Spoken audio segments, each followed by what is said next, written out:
So this is where it begins, in the cafe, where we are searching for Westvleteren 12, right, Darren? Indiana Fowler. Darren Fowler, our European emissary. Michael Biggerstaff, chief financier of the expedition.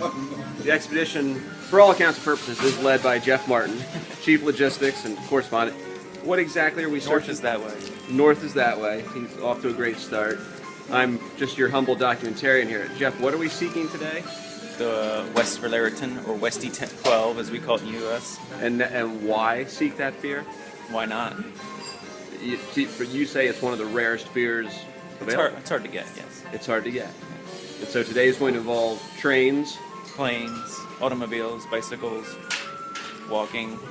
Okay. It sounds like there's a lot of transportation possibilities, Michael, from a financing perspective. A lot of money. But I got it covered. I'm ready. Darren, are you concerned at all about European relations? I have 3 words of French, which I think will work very well getting us there, so I'm confident. Okay, well, more later as we search for the White Whale, Westvleteren. Making our way to the train station. Jeff, which train station did the concierge say we had to take to the Abbey? He didn't know. He didn't know. There seems to be some rumors that all trains go to the Abbey. Is that true? I don't know if yes, that's the rumor that is true. Are we believing that, or is there a certain train station that you think will be a more direct route? My hunch is saying that the Midi is what we need to go, so we shall see. All right. Darren, any problems with relations thus far? Not this far. Everyone's being very polite. Okay. Very nice. Nice.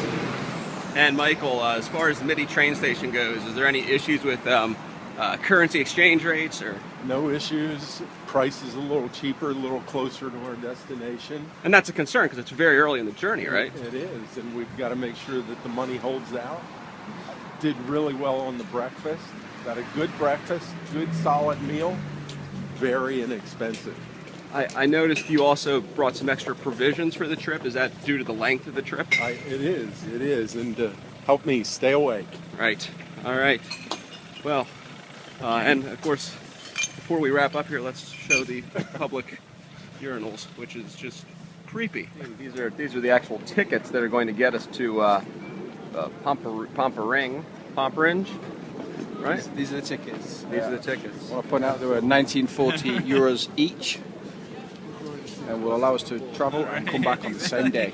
So we did get return tickets. Yes. Michael, were you concerned at all that Jeff, his first move was to do one-way tickets? Were you concerned what his ultimate plans were? No, I wasn't. But what was funny to me was that Darren was concerned.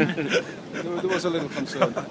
There was a rugby match on. So to be clear, Mr. Martin, your logistics do involve getting back. Yes, I made the error of thinking you had to be like a certain train, like if you bought the ticket now, it'd be a certain time.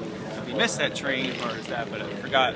Europe is more liberal, more open, so it's kind of like, hey, you can come back whenever you want. Excellent. And so now we're, about 30 minutes from the train? Yeah. All right. 30 minutes. On to the Abbey. So we're on the train to Poppering now. We are. Found out it's like an hour and 45 minutes. We are on the That was a bit of a surprise. Jeff, was that any surprising logistics from your perspective? Or I guess this is an adventure, so It is halfway. It's whole across the country, so. That's a great point. We're going the whole way across the country. And I'm just happy to be here. So we're on the second floor of the train, leaving Brussels, on the way to Poppering. Bus. There's a bus.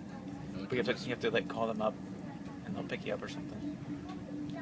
So kind of dodgy. the 2-hour journey by train is nearly over. It is. So from here we get off the train and need to make our way 4 miles to the Abbey. To figure that out, Figure that out, whether that's bicycle or walk. It's roughly 28 degrees outside, but this is it, right? This is where it gets interesting, right? Rubber at the pinnacle. Jeff, you brought along an empty backpack. Tell us what you're hoping to put in there. Beer from the and we are seeking basically the rarest beer in the world, right? Correct. Okay. Operation Get Beer is about ready to head on to its next phase. Darren, any thoughts as far as whether we'll have any local problems? No, it looks windy, cold. No, I meant with people. I don't hope it don't be any. And Michael, update from the finances. Looking good, buddy. Okay. Looking good. All right. Next stop, the monastery. So we had discussed renting bicycles, but turns out that none of the bicycles at the train station were, well, rentable, quite possibly, or even rideable. So now we're walking. We are. Jeff, you pulled it up on GPS. This is the proper direction, right? Yes, according to GPS. So we are a mere 4 miles from the rarest beer on the globe, and the journey continues. So you might think we're here, but then you haven't been paying attention because that's not the Trappist brewery that we're looking for. We have determined thus far that bicycle rentals are theoretically possible. However, we think we might die of hypothermia. The bus driver advised us that while we could walk the 4 miles to the brewery, coming back, he says, after the drinking would be another story. So what we've done now is we've stopped at this wonderful Belgian pub.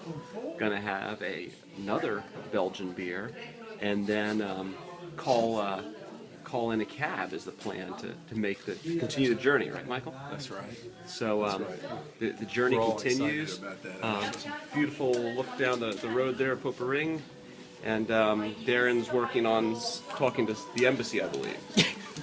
Very good. While Jeff studies the beer. So this is the Trappist menu at the bar where we are right now, and you'll notice it says in Dutch, because my Dutch is so strong, that the Westvleteren beer is not commercialized. So here we are just 4 miles from the Abbey, Michael, and they're saying you can't get it. It's exciting. It's exciting. We can feel the tension, the excitement build, waiting for the cab that's going to take 15 minutes to get here because it comes from another town. This is what hardcore seeking is all about. It is. It is. So we've had a change of plans. The taxi rental fee was. Uh-huh. Go to the side streets, and Okay. then it's cheaper for the bikes. Okay. So do I mean, will they know I paid you? It is Okay.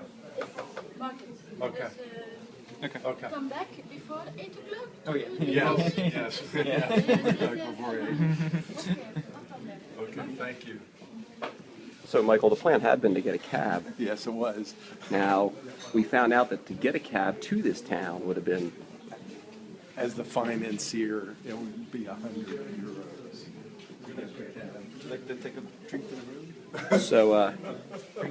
So now what we've done is we've acquired the bicycles. We have, and the journey continues. We don't have a route yet, but we do have bicycles. Well, technically, we just paid for bicycles, but we're not really sure where the bicycles are, right? Well, they're around the side. Oh, okay. So, And somehow magically they're going to know we paid for them already, so it's getting more and more exciting. I'm just saying. in some ways, this is getting more difficult, and in some ways, less difficult. Oh, yeah. Well, we're there now. We have bikes. Okay. Yes. Right there they are. There they are, indeed. All right. Well, we have now acquired the bicycles, and we're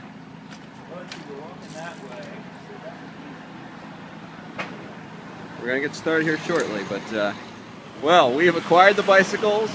Hopefully, we can find the right direction, and in 4 short miles, it could all work out. We've been riding now, what, about 2.5, 3 miles, Jeff? Yeah. And there it is, the sign. The Abbey, St. Sixtus, Westvleteren. Michael, did you ever thought you'd see it? Never.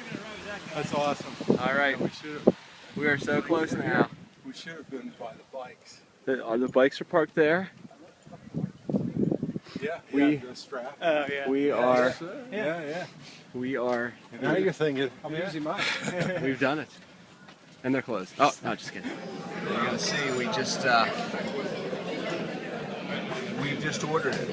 The 12. Jeff, of course, a man who waits. He's going to start with the 8, but we'll start with 12. You're looking down there at the rarest beer in the world.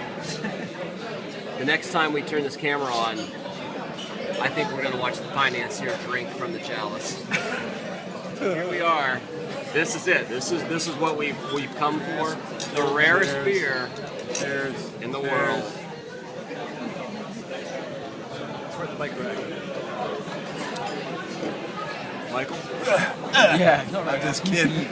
That's great. Jeff? Worth every mile. Worth every mile on that cold butter. Yeah, I'm so cold I can't taste it, but when I thaw, it'll be beautiful. And as for me, your humble documentarian, I can say it is the white whale. We have made it back. Bicycle rentals are complete. There were some casualties. My own case went off. No casualties. Darren, what's happened? We have one bottle gone. One of the rarest what? One of the rarest beers in the planet. On the planet. Is on the sidewalk in now.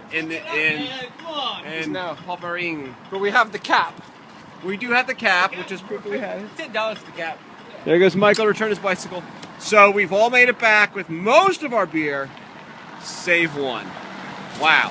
So we made it back from the train station, and as you can see, most of the beer. We made it back to the train station. Most of the beer survived the bicycle ride. Darren, you had an unfortunate incident. You want to talk about that? We lost a couple of beers on the way. I'm happy that it was my beer and not your beer, you know, because this was your quest. Couple of good men. You know, Michael, Yes. as the financier of the expedition, was it made worse the losses on the way back to the station? Actually, I planned on 10% loss, so it was right. Right on. Right. Jeff, you really did it. You came through. You left this expedition from start to finish. Any final comments as we stare at the final, the rarest beers in the world? Well, running a car would have been easier, but this was more adventurous, so. All right. So there you go. The rarest beer in the world has been captured by this team from next. Yes. We lost a few along the way, but we enjoyed the rarest beer in the world.